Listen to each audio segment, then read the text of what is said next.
Ebusia ha attention TV so mo bibia kwa ba de eba so. Oni we di share na social media trends and am be someone na nim say na ekọ na eba entertainment industry, political issues and social issues e koso Ghana memu kwase and e be somo e wa attention TV so. Mamenka was attention TV or Facebook, YouTube as attention Tvgh. Queen Basti Foundation and akoye media was na me di media e be somo e wa attention TV. So ebusia for enche ye bia ne abrante bia wo Ghana memu say your friend na Hoahi. Na Hoahi akwaya brand or did the too many na e social media so naturally so no so e copy anto ene Manasseh ono so ye expose na we ana obey expose bi e de farm Mona Gucci ho an wo kire ma kire se one ne Mona Gucci akoba bia na hotel a one Mona Gucci akompem na we ana Manasseh ensa e kan video yi bia wo kire ma kire se na Hoahi, how will you go so far? E be dey na work kan sembe se bi se wo na Hoahi no kra Mona Gucci no ni dim pe na wati fi se face to face party unhia no kra empoda na we ana Manasseh abechirechwe ma kire se time ma video yi bi kra kwa Mona Gucci nsa no she was surprised and nam so emma woni syndicate e friend na Hoahi banana na Hoahi enim po se Mona Gucci e wo line so na we ana wo twen komoni na awie ya na Hoahi e de apacho e de ekoma Mona Gucci audio bi so abelikia nini na e di free Manasseh the world changer aso yebusia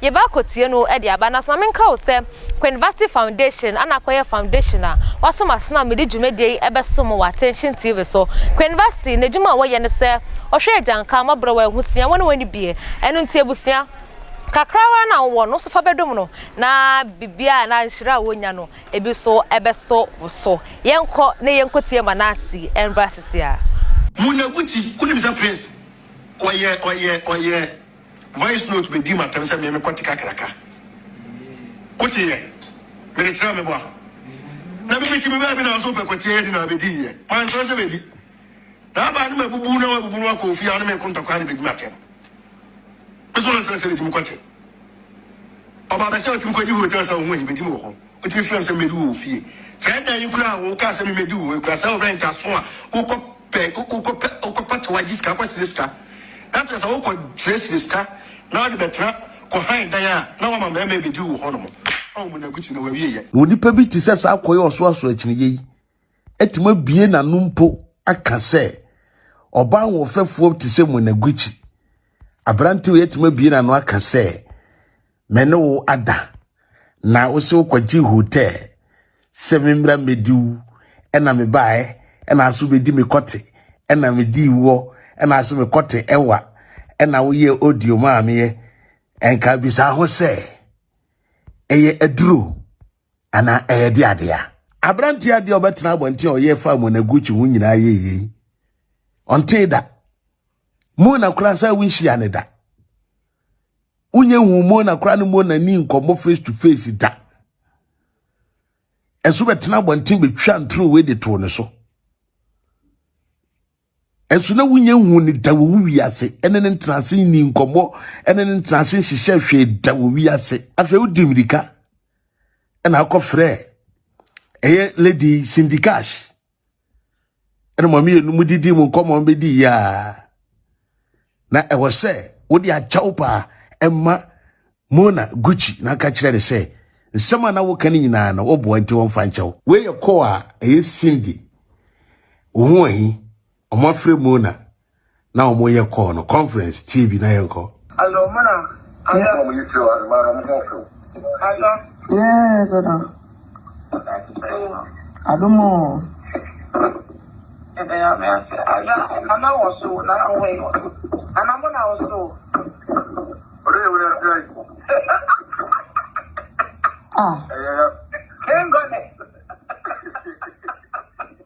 na uwe edi asam na obesa o chere no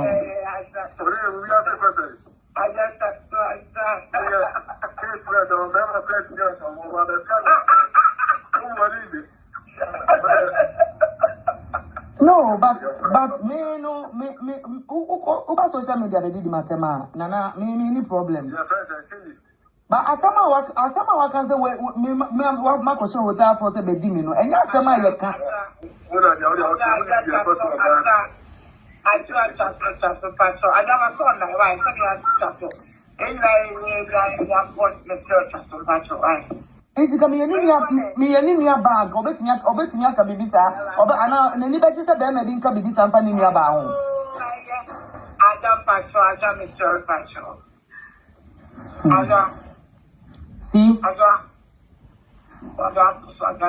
trust right. Trust Pacho. So, me I no pay me na for the dance. So I get it. And I'm going to trust. I just see. I didn't fail. Yeah. Nana ya ombe so you tell me na so much you see be so I say. Because na dia let I go start.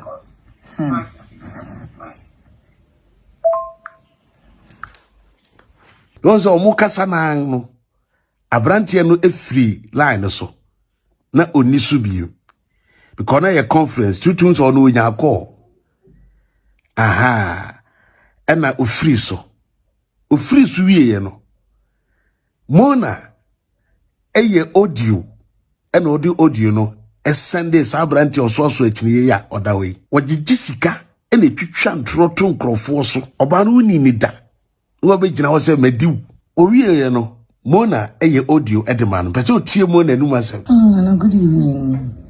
I hope someone. Oh, okay. Yeah, Cindy enemy akasa. I feel sad. Yesterday nipa onyonko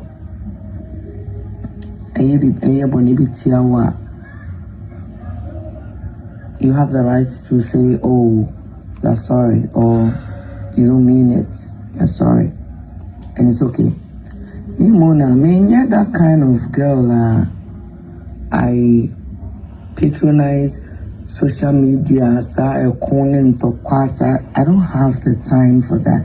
Me am there because me obi me penda pa. Sometimes baby ba social media. Just say your friend, say be oh Mona, when we do we kona koshe. One say the first time I a video say me makwa koda hotel F4 zebra nebe di me. Nana, I ignored it. I glad that some bay what's up by you, Nana, Maminka be being chill. Embra. My main reference, Embra Philistines no more pressing Israelites for long no. Israelis had the best army around that time because Israelites were no America for. And you know, so America for are the most powerful continent in the world and are the most powerful people in the world. And then you can imagine say well, Bible more know who the Israelites were. Let's just say omuwo niema yede kuni bibia, but Goliath pressure omu for long until Nyankopon suma David. Na David yakwala kra made it to bibi nwama. We had it with first time. Me friend Uche, na me catch Uche say, catch one he say, you will see obai or me kasa o phone so, or me pictures, or me TV so. But only me share face to face that only say nemeti face to face ka only say nemeti into only one kasa me ubetimi aka bibia fa me ho nana opa ka say minimona onwe opa ko ka say o minimona kwa ye ko robe bank we if you made I will not even come and defend it. That's who I am because if your social media no the anybody be trendy and I then obi here. But the moment I will be cast me demona.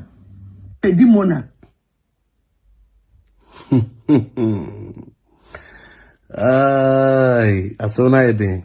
Cast me demona. And then now, kwako yes, I would on saba beshabri wedi anymore. You must eat it. I say my baby akika kwako do no. If I say me do obu Emma Cindy because Cindy so I am a young coon. You know, you're very simple.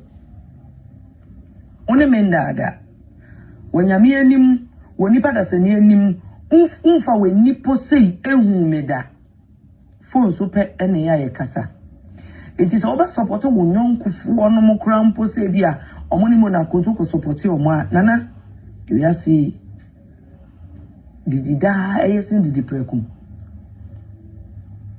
bebusiafo nyina sori agina ho because me oba me di ade me ti akonya so me ho basa nti na Ghana ha no se me boyfriend na me post boy no mu se be ma odi mi ni undi me da unhu me na ho da unhia me da na unfa wani say ehu me say da na wo ka se me kese se ya to me so nti no the only thing I'm assuming me busiafo akasa apa omocho ne say me ne wo be kasa na wa social media na wa grow bi na ya wudi no wo betimi aba na wa ba be di sa agro no oh Mona sama me kan man kan yi agro na me ni wudi sa wudi me ne wo sa it's okay na ngofo hu se one me ndada me nkwose hotel bi amfra wo da se na ba be di me enye sa ebusiafo no me ne o ma kasa deda so oh wa fresh ni cash kwa ma me ne wa kasa osu agro bi keke ebusiafo ne person beji atum nana misro minim de enti amede achopa ebrel because when the time comes say wo ba be come onu masem say Mona mi hu no mi nhia ni boda ehwe nenim da no the situation na o condition na obewo mu no enye good asa me ya onua ba enti me ka kire wo say unne me nada unhu me hu da unhia me boda unhwe me nenim da en sama ngofo keka ekire o efa me hu emre ne so san nkofo no munyina wo beba out aba be ka o manu masem na mmom mempa ebo ne se o mo takire ma na de o manu mu no mo di ntro no efa me hu no sa takire ma no ebe carry power bi so mo betimi di aka say yie ama ya